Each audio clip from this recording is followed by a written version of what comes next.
अभी जो बात सामने आई है सूद की सट्टाबाजी के ताल्लुक से गवर्नमेंट ने कहा है कि इस पर रोक नहीं लगा सकती। मैं समझता हूँ गवर्नमेंट जो है अपने आप को नहीं समझ पाई है कि इसका कंट्रोलर कौन है, जान का कंट्रोल करने की जिम्मेदारी किसकी है। गवर्नमेंट ने टेक्सटाइल डिपार्टमेंट कब बनाया, क्यों बनाया, ये टेक्सटाइल कमिश्नर की जिम्मेदारी है यहाँ पे उनको भाव को कंट्रोल में रखना। आज अगर वो उस बारे में अपने आप को जागरूक नहीं रख रहे हैं वो डिपार्टमेंट, तो सरकार को चाहिए कि उस डिपार्टमेंट से पूछना चाहिए कि ये इतना डाउन क्यों होता है।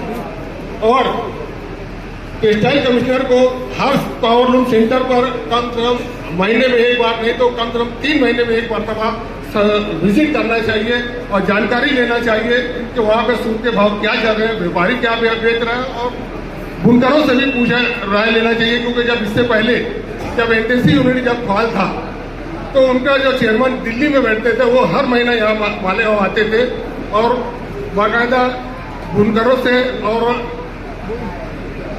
यहाँ मर्चेंट से बात करते थे, तो क्या समस्या रहती थी उसका हल निवारण करते थे।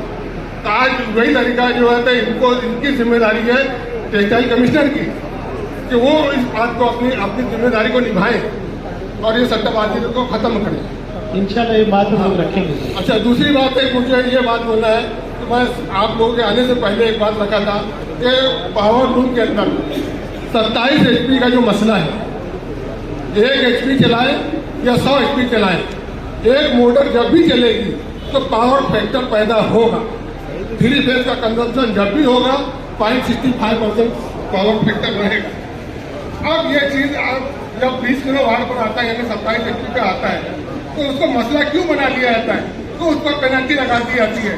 मेरा ये बोलना है कि वो चीज को खत्म किया जाए, उससे कोई फर्क नहीं पड़ता, न वो कोई ज़ाब्ता है न कोई उसूल है न कोई रूल है उसका कि ये बस इतना ही रहेगा तो पावर लूम चलेगा।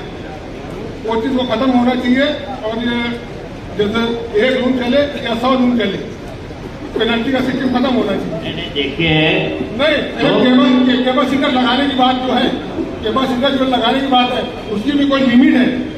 मैं पूछता हूँ कि एक हाउस पावर के ऊपर कितना कैपेसिटर लगना चाहिए। मैं 1 मिनट पे जवाब देना चाहता हूँ। एक मिनट में नहीं, मेरी बात पूरी सुन लिया, कोई बात सुन ली, मैं जवाब सुनो। क्योंकि यहाँ पे कैसा है, ये हमें सिलसिला हमारे हो में ज्यादा हो रहा है। तो वही है कि भाई 3 भाई हम लोग मुंबई बुलाएंगे, वो मीटिंग के 3 हाउस पावर के ऊपर 1 KV का कैपेसिटर लगाया जाता है। आज इसके मुताबिक लगाया जाता है तो उसको कवर नहीं कर पाता, क्योंकि पावर सप्लाई जो रेगुलर नहीं रहता है, उसमें बहुत ज्यादा रिलेक्सेशन रहता है। बात सही है, तो इसको ये से पावर फैक्टर बढ़ जाता है तो ये जबरदस्ती बुनकर जो उसमें पिसा जाता है।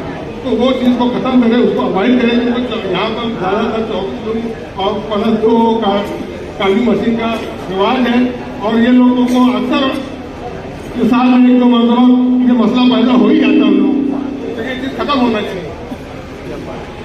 साइजिंग पर बोलने के लिए खड़ा किया गया है। ये अगर मुखातिब हो जाए स्टेज तो बात मुकम्मल करो। साइजिंग के मुद्दे को पावर लूम से मुत्तशना ना रखा जाए। पावर लूम का प्रिपरेटरी यूनिट होता है साइजिंग यूनिट, और पावर यूनिट का जो पावर लूम का रेट फिक्स हो वही पावर रेट जो है वो साइजिंग का भी मीटर का फिक्स होना चाहिए। दूसरी बात ये कि यहाँ साइजिंग में एथिकल प्रैक्टिस दिन ब दिन मुश्किल होती चली जा रही है। साइजिंग चलाने के लिए बहुत सारे डॉक्यूमेंटेशन की जरूरत पड़ती है, और जब से एनजीटी का मसला इन्वॉल्व हुआ है मालिकों में, किसी भी तरह का सर्टिफिकेट लेना आसान नहीं रह गया है। Government ease of doing business की बात करती है तो इसको इजी करें, और साइजिंग के मसाइल बहुत सारे हैं, तो साइजिंग के लिए एक स्पेशल मीटिंग आप लोगों के साथ रखी जाए प्लीज।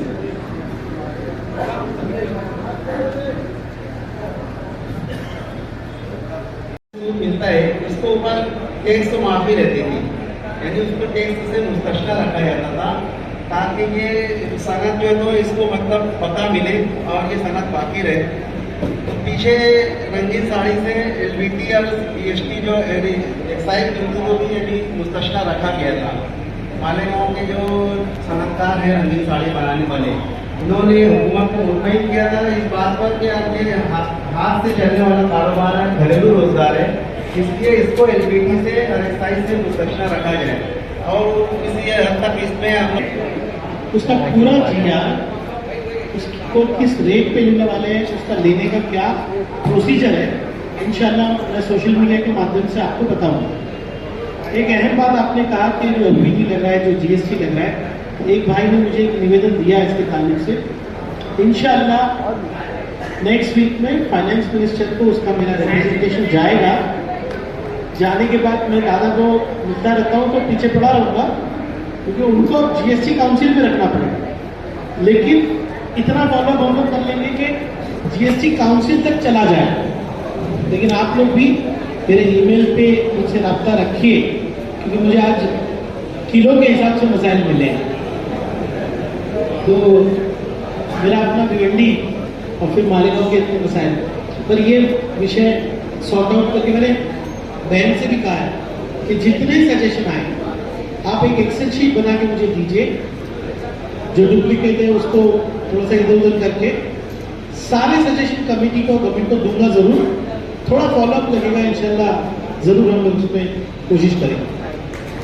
आपका जवाब देने के लिए सिर्फ समझ में नहीं आता है, किसी ने सवाल पूछा है तो जवाब क्यों नहीं दिया? जवाब देना जरूरी है ना, मैं दे रहा हूं, आप क्यों रोक रहे हैं?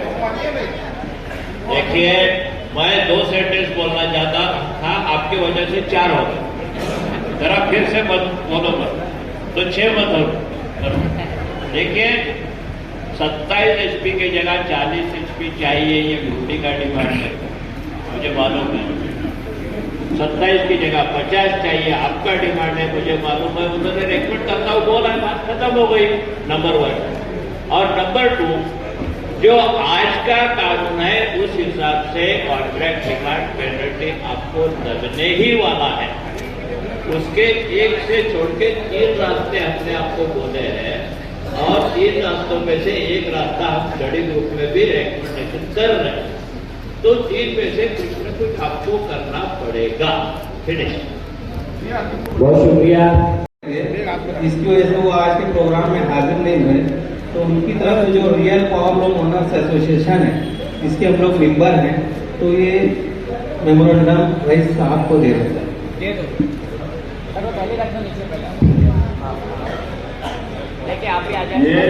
मुझे मुजीब वकील साहब ने बताया कि रियल पावर लूम एसोसिएशन जो है ये निहाल साहब की कायम करता है, और निहाल साहब ने ही मुजीब वकील साहब को दिया था, और बहुत अच्छे ढंग से उस पर काम कर रहे हैं। मैं मुजीब वकील साहब, जिया हकीम साहब, इन सबका शुक्रिया अदा करता हूँ कि निहाल साहब ने एक चीज दी थी और आप सनत के लिए उसका एक अच्छा इस्तेमाल कर रहे हैं। आप लोगों का बहुत शुक्रिया।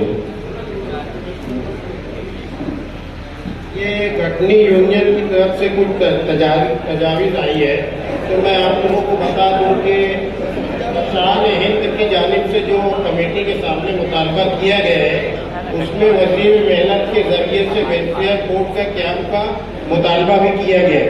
इसलिए गठनी यूनियन को भी इसमें शामिल किया जाएगा, ऐसा मैं उम्मीद करता हूँ। सवाल कई मेरे पास भी हैं, मगर एक सवाल जो बहुत अहम है, मेरी रईस शेख साहब से गाड़ी में भी बात हुई थी, अभी हबीब भाई और उमर फारूक से भी बात हुई थी कि साड़ी के लिए जो कोटा तय किया गया है, मालेगांव शहर रंगीन साड़ी में महाराष्ट्र में सबसे ज़्यादा, मैं बोलूँ तो यहीं सबसे अच्छी और सस्ती साड़ी बनती है। तो जो 25 लाख कोटा तय हुआ है, तो मैं चाहता हूं कि आप इसका जवाब दें कि मालेगांव शहर में वो कुछ रिजर्व होना चाहिए कि हमारे यहाँ के लोगों को उसका फायदा मिले। एक मेरा सवाल है, उसके बाद में बोलूँ। देखिए, जब मुझे मालूम पड़ा कि 27 लाख साड़ी सरकार खरीदने वाली है, तो जब लक्ष्मी लगी तो हमने सरकार से कहा कि इसको पावर लूम के लिए मखसूस किया जाए। मिनिस्टर साहब ने रिप्लाई में कहा कि हम पावर लूम के लिए इसको मखसूस करेंगे। उसके बाद 11 ऐसे आइटम हैं जो हम कह रहे हैं कि पावर लूम को के लिए महसूस करो, जो भी रिकमेंडेशन का हिस्सा होगा। आज ही ये साड़ी का विषय मेरे पास आया। जब से ये रिजर्व हुई है उसके बाद मैंने तहकीक नहीं की, क्योंकि किसी ने मुझसे सवाल नहीं किया था, लेकिन आज मैंने टेक्सटाइल मिनिस्ट्री में बात की power loom city wise allocation नहीं हुआ है अभी तक, और ऐसी पॉलिसी गवर्नमेंट की है नहीं है ये सब मालूमात मैं मुंबई जाके जरूर लूंगा। और नहीं वही सारी मालूमात के 355 रुपया सरकार देने वाली है, सोसाइटीज के थ्रू देने वाली है, क्या हकीकत है? क्योंकि मैं जब तक ये मालूमात ले रहा था शाम हो चुकी थी, मैं गाड़ी में था, पर ज्यादा से ज्यादा मालूमात लेके आपको मैं बताऊंगा कल इंशाल्लाह। अस्सलाम वालेकुम। सबसे पहले मैं अबू आसिम आजमी साहब और रईस शेख साहब इनका मालेगांव शहर की तरफ से शुक्रिया अदा करता हूँ कि ये दोनों एमएलए हमारे लीडर मालेगांव शहर के लिए सिर्फ सनत का सवाल नहीं, मिल्लत का सवाल हो या कोई डेवलपमेंट का सवाल हो, ये मुसलसल कोशिश कर रहे हैं। महाराष्ट्र में जहाँ भी मिल्लत का मामला आता है वहाँ अबू आसिम आजमी साहब बोलते हैं। जब मैंने रईस शेख साहब की ये लक्ष्य विधि जब लगा और उनकी बात सुनी, मैं भी कारपोरेटर हूँ, मैं भी हॉल में बोलता हूँ, मगर उनका जब मैं सुन रहा था, मैं ये बात अभी भी मानता हूँ कि सरकार हमारे लिए अच्छा सोचेंगी ऐसा मैं मानता ही नहीं, मगर जिस ढंग से इन्होंने बात रखी असेंबली में वो बड़ी कमाल का तरीका था। और ऐसा लग रहा था कि कोई स्टूडियस पर्सन अपनी बात रख रहा है, और बात रखना एक बात है, बात बनवा लेना ही लिटरी और कमाल है। और ये रईस शेख साहब मैंने ये कमाल देखा।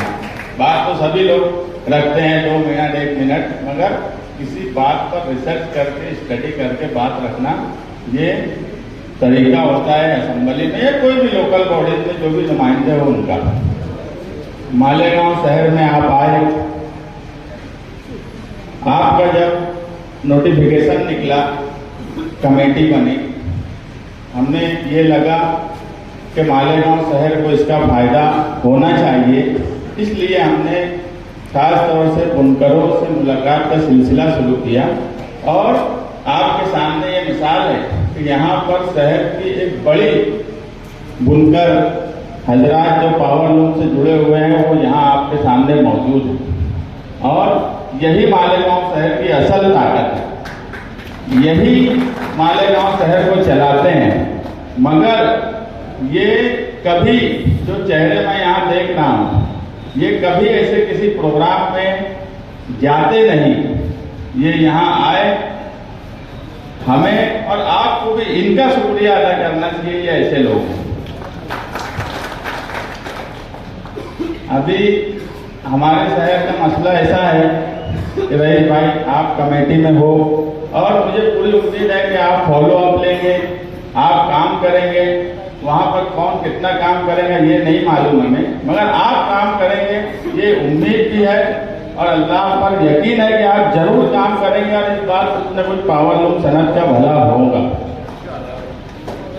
काम हम भी यही चाहते हैं कि सब लोग मिल के करें। हमारे यहाँ ऐसा है कि जब बचपन में हम क्रिकेट खेला करते थे तो 12वां खिलाड़ी एक होता था, तो ना प्रैक्टिस करता था ना दिलचस्पी लेता था, मगर जब क्रिकेट में अहम हो और खेलने की पारी आए तो बोला था मैं नहीं खेली हूँ, मैं नहीं खेली हूँ। तो महल्ले के जो जिम्मेदार लोग थे जो यहाँ बैठे हैं, महल्ले के लोग तो बोलते थे कि समझा ना प्रैक्टिस है ना दिलचस्पी है, तब खेले की बात काहे कर रहे हैं। मगर वो बोला लगे मैं खेली हूँ, हर हाल में खेली हूँ, भले तुम मैच हार जाओ, खेल मैं नहीं खेली हूँ, खेल बढ़ा देती। ये गैर मुनासिब बात है, ये अच्छी बात नहीं है। जब पावर लूम सनत का सवाल हो, जब मिल्लत का सवाल हो, उस वक्त इस तरह की हरकत बिल्कुल गैर मुनासिब है। मालेगांव शहर के लोग देख रहे हैं किस तरह का छछन किया जा रहा है, ये बिल्कुल अच्छी बात मैं नहीं मानता। ये हमारे खिलाफ नहीं हो रहा, ये बुनकर बिरादरी के खिलाफ हो रहा, ये पावर लूम सनत के खिलाफ हो रहा। कि अगर तुमको इतना ही खेलना आ रहा होता तो तुम असेंबली में बोले होते। जिस वक्त ये लक्ष्य लगी उस वक्त तुम असेंबली में हाजिर नहीं थे। आपको 19 तारीख का नोटिफिकेशन, आप 20 तारीख को बोलते हो कि 20 तारीख को उस पर क्वेश्चन लगा 13 दिसंबर को रईस शेख साहब वहां बोल रहे थे, आपको तारीख तक नहीं पता है, तो मेरी आपसे हाथ जोड़ के गुजारिश है कि आप साथ में काम करिए। बहुत अच्छी बात है, रईस शेख जैसा स्टूडियस एमएलए आपके साथ है, हमारे साथ भी अगर कोई कारपोरेटर दूसरी पार्टी का भी रहेगा, उसको मालूमात है और वो भला कर सकता है, तो मुझे कोई हिचकिचाहट नहीं है उससे मालूमात लेके काम करने की। मैं रईस शेख साहब से भी गुजारिश करूंगा कि अगर हमारे शहर के नुमाइंदे आपसे मालूमात लेते हैं, काम करने में दिलचस्पी लेते हैं, तो आप जरूर उनको मालूमात कीजिए, आप उनको गाइड कीजिए, ताकि वो भी अच्छे ढंग से कामकाज कर सके। ये मेरी आपको गुजारिश है।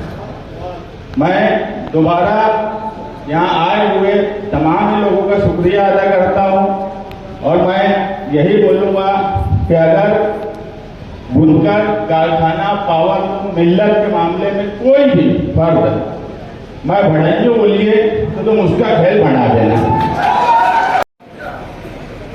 यहाँ आज मौजूद बुनकरों की तादाद वो इस बात की जमानत दे रही है कि मालेगांव चंद सालों से जो अफवाह में था कि सोया हुआ है, ये बात गलत है। मालेगांव के बुनकर कल भी मुतहर्रिक थे, आज भी मुतहर्रिक है, बस इनको मुतहर्रिक रखने वाले लोग चाहिए। आज रईस शेख साहब यहाँ आए, आप लोगों ने उनको सुना, मैं उनकी बातें सुनते हुए ये महसूस कर रही थी कि शायद मालेगांव के लोग सालों के बाद कोई बोलने वाला एमएलए देख रहे हैं, वरना सालों से तो हम भूल गए हैं कि बोलने वाला एमएलए भी मालेगांव में कभी चुन के आता था। मालेगांव की मईशत का सबसे बड़ा रीढ़ की हड्डी जो है वो है पावर लूम। ये सिर्फ पावर लूम जो है वो हमारे माशी रोजगार का जरिया नहीं है, इन्हें सिर्फ वो प्रॉफिट गेनिंग बिजनेस नहीं है, वो हमारी रूह से लगा हुआ एक बिजनेस है।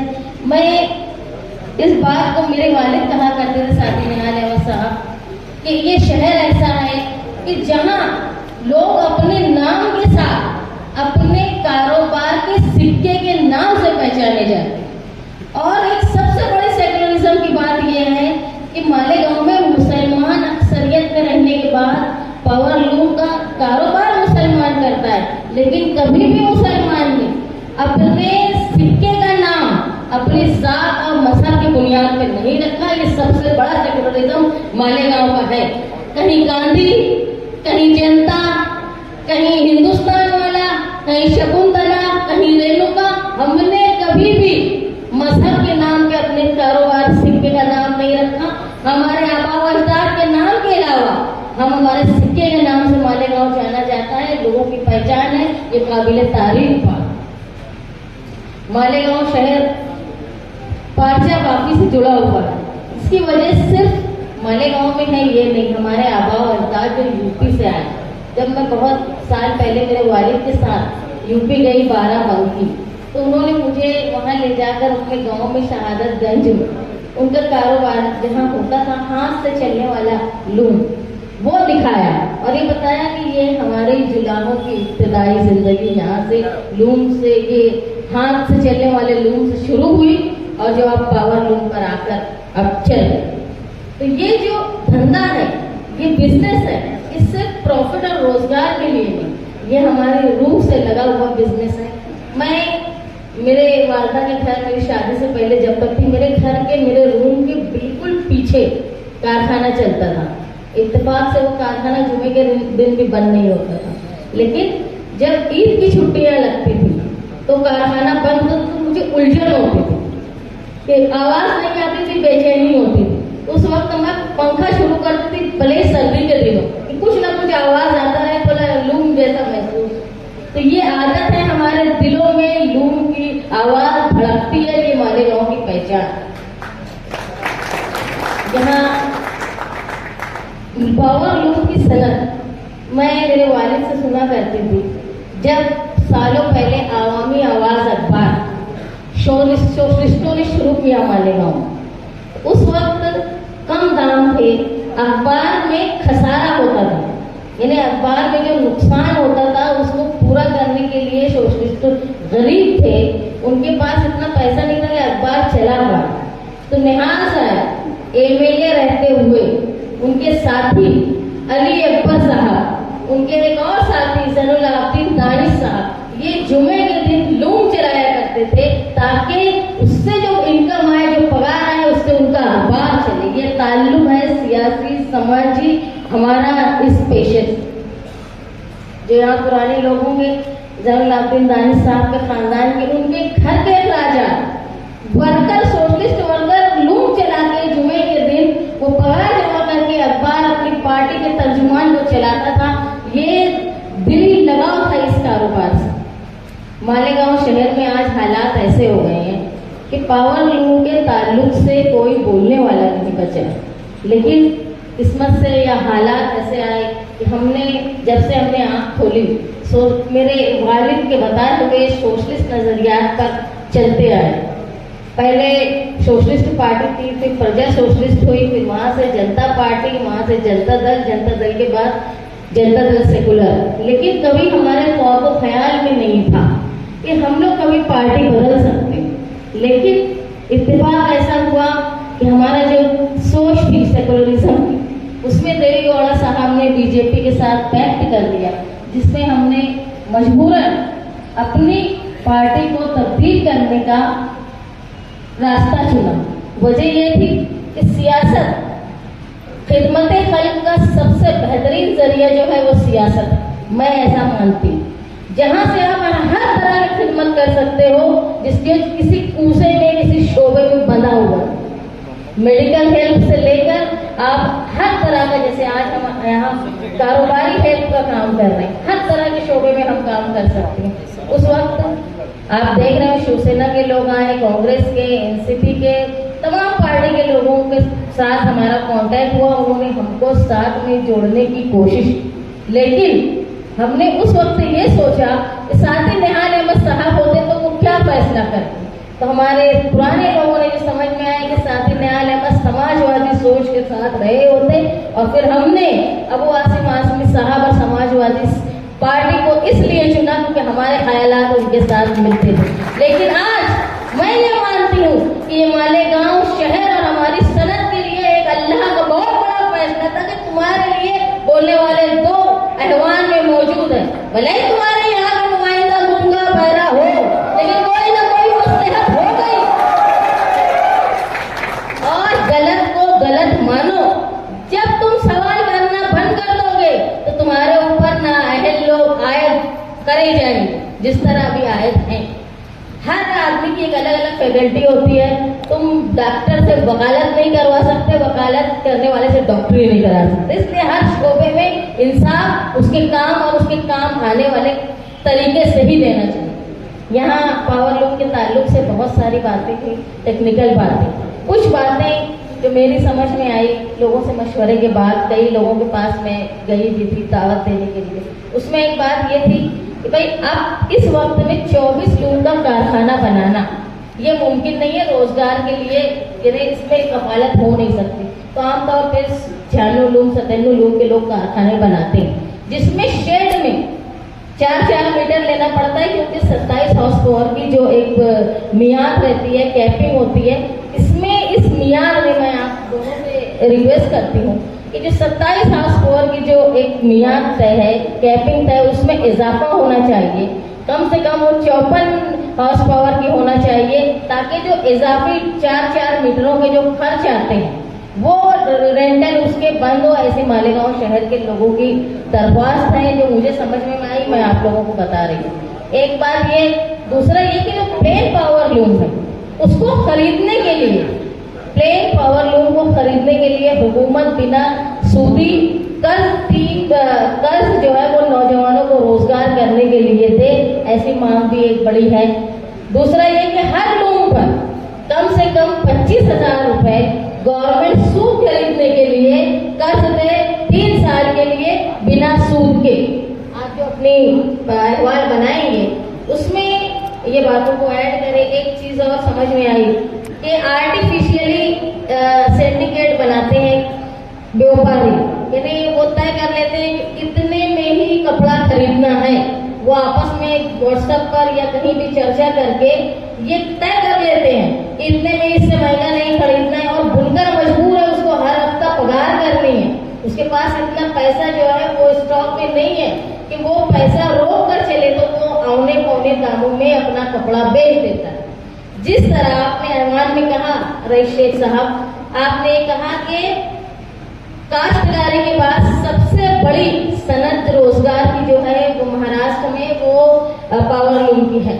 अगर काश्तकार को उसकी इजाफी पैदावार पर हुकूमत अच्छे दामों में उनकी फसल खरीदती है, तो क्यों नहीं वो सनतकार से, कपड़ा बनाने वाले से गवर्नमेंट मुनासिब दामों में कपड़ा खरीद। अगर गवर्नमेंट ये कपड़ा खरीदना शुरू कर दी तो जो व्यापारियों को या सिंडिकेट तुमको ठगने के लिए बनता है, उनका सारा जो है रुआब खत्म हो जाएगा। ये हमारी कुछ चंद राय थी। दूसरा ये कि दाम गवर्नमेंट तय करे। गवर्नमेंट को ये समझता है कि सूद के दाम क्या आते हैं हर हफ्ते में, बुध के दिन उनको ये भी समझता है पावर बिल क्या है, ये भी गवर्नमेंट के सामने है। सारा हिसाब किताब जो है वो एक नंबर में है, गवर्नमेंट को सब समझ रहा है। ये सारी लागत के साथ, मामूली प्रॉफिट के साथ गवर्नमेंट जो है वो कुछ परसेंट, 10%, 20% भी अगर कपड़ा खरीदने लगे तो जो सिंडिकेट बनाकर जो ब्लैकमेलिंग का काम होता है वो कहीं ना कहीं रुक जाएगा। ऐसे लोगों की राय है। दूसरा, मैं सिया हकीम साहब के पास गई और कई लोगों के पास, तो एक बात ये समझ में आई कि हम जो है वो बेनिफिट नहीं ले पाते हैं सहूलियात का। उसकी वजह कहीं ना कहीं हमारा रजिस्ट्रेशन नहीं होना ये भी है। तो एक बार फिर मेरी जो लोग इस फील्ड में काम करते हैं, लूम के कारोबार में, उनकी सारी अंजुमनों से, तंजीमों से मेरी ये दरख्वास्त है कि हमको एक बार बैठ के सोचना चाहिए कि रजिस्ट्रेशन फायदेमंद है या नुकसानदेह है। उस पर सोचकर उमूमी फैसला एक करना चाहिए ताकि हम उससे फायदा उठा पाए। आप लोग यहाँ आए बड़ी तादाद में, मैं तो ऐसे भी चेहरे देख रही हूँ जिनके मुझे उम्मीद नहीं थी, फिर भी मैं बार बार रिक्वेस्ट कर रही थी कि आए ताकि हमको हौसला मिले। लेकिन अल्हम्दुलिल्लाह, खास तौर पे मेरे इसाक चच्चा बैठे हैं, मैंने उनको फोन किया, उन्होंने इंशाअल्लाह बोला तो मैं डर गई कि आएंगे कि नहीं आएंगे, लेकिन वो आए। शायद सबसे पहले आए और अभी तक बैठे हैं। इसका मतलब है वो व्यापारी आदमी है, बिना मुनाफे का कहीं भी बैठेंगे, मतलब इंटरेस्ट उनको कुछ ना कुछ यहाँ आ रहा था, कुछ सीखने को मिल रहा था, इसलिए वो यहाँ बैठे हैं, ये मैं मानती हूँ। इसलिए आप लोग यहाँ आए, हमारी इतनी बात सुनी। मेरी पार्टी के वर्कर जो बैठे रहे, पहले तो शुरू में उन्होंने शोर शराबा किया, लेकिन बड़ी ही तस्कीन से, संजीदगी से सबकी बात आप लोगों ने सुनी, ये काबिले मुबारकबाद है।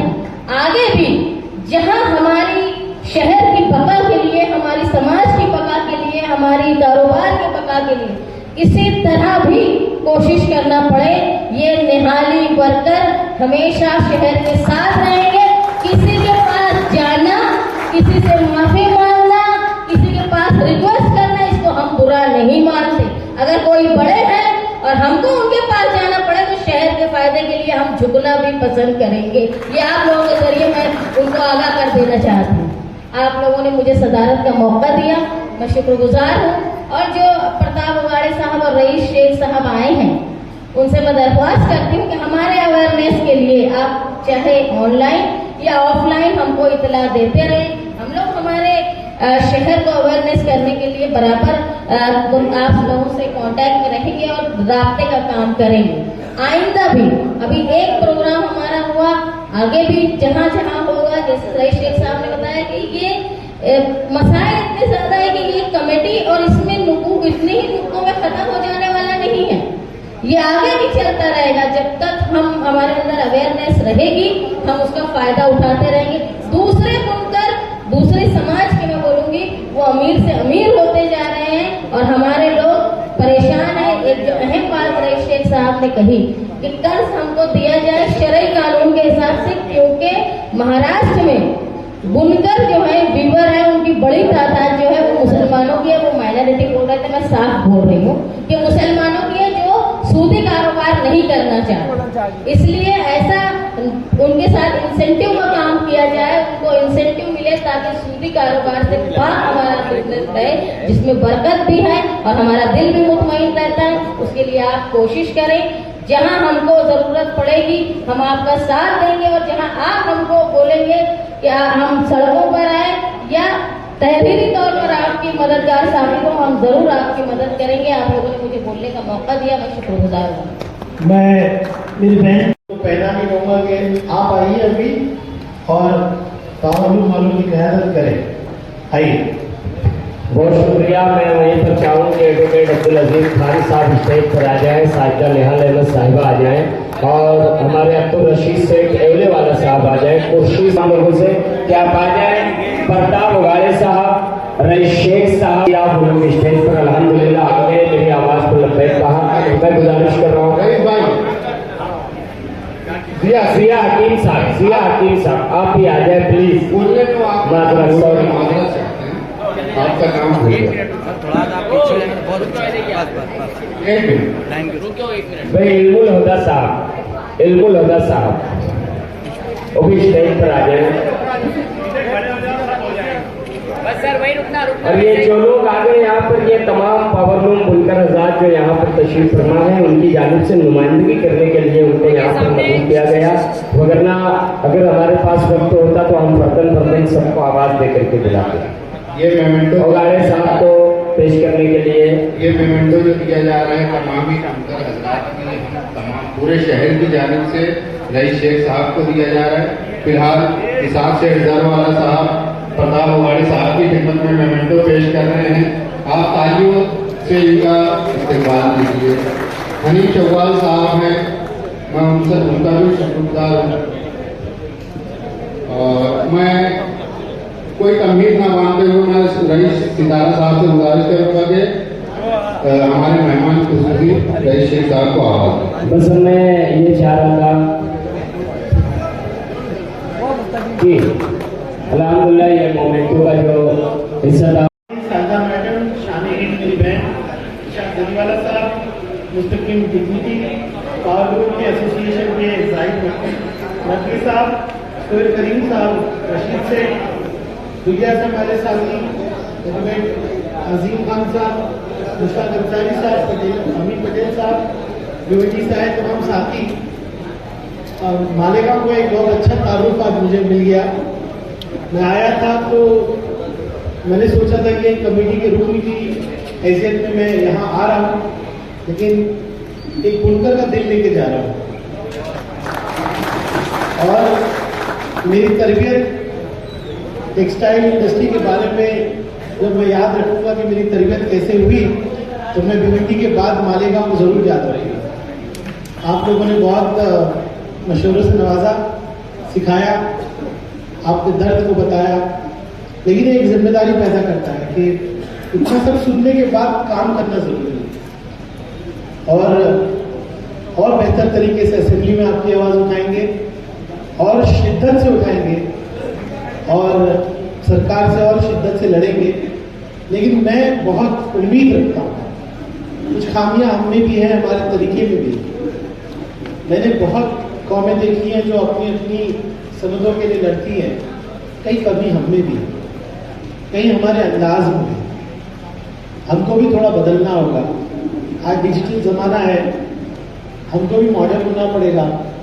लोगों ने सब्सिडी की बात कही, मैं ट्रेनिंग की बात करता हूँ। लोगों ने सब्सिडी की बात की, मैं ट्रेनिंग इंस्टीट्यूट की बात करता हूँ, अच्छे लैब की बात करता हूँ। मैंने असेंबली में एक वादा किया था भिवंडी की बिहाफ पे कि अगर सरकार ने हाथ थामा हमारा तो हम चाइना को पीछे कर देंगे। अब मैं कहता हूँ कि अगर सरकार ने हाथ थामा तो मालेगांव भिवंडी मिल के चाइना को पीछे कर देंगे। सूरत में हमारा बिजनेस जा रहा है, केंद्र सरकार हमारे खिलाफ है। वो लोग चाहते हैं कि महाराष्ट्र पीछे हो, हमारे मराठी भाई समझ नहीं पा रहे। लेकिन इन्हीं हालात में हमको लड़ते रहना है, हमारे आने वाली नस्लों के लिए लड़ना है, क्योंकि हम हमारे कारोबार को, जैसे बहन ने बहुत अच्छी बात की, ये कारोबार नहीं, ये हमारे रूह से जुड़ा हुआ है। ये कारोबार रूह से जुड़ा हुआ है। मैं भी एक बैकवर्ड जमात से आता हूँ। हमारा कारोबार था कि हम पत्थर से लोहा निकालते थे। हमारे लोगों ने उसकी हिफाजत में की, अभी इंडस्ट्रियलाइजेशन आ गया, लेकिन पावरलूम इंडस्ट्री के साथ इंसाफ होगा इंशाल्लाह। हम सब मिलके जनाब अबू आसिम आजमी साहब की क़यादत में लड़ाई लड़ेंगे। अब 2 और साथी मुझे मिल गए, इतने सारे साथी मिल गए। कोई सियासत नहीं, जो हमसे जुड़ना चाहे सबको जुड़ना चाहिए। सब अपने अपने सतह पे काम करते हैं, मुझे मालूम है।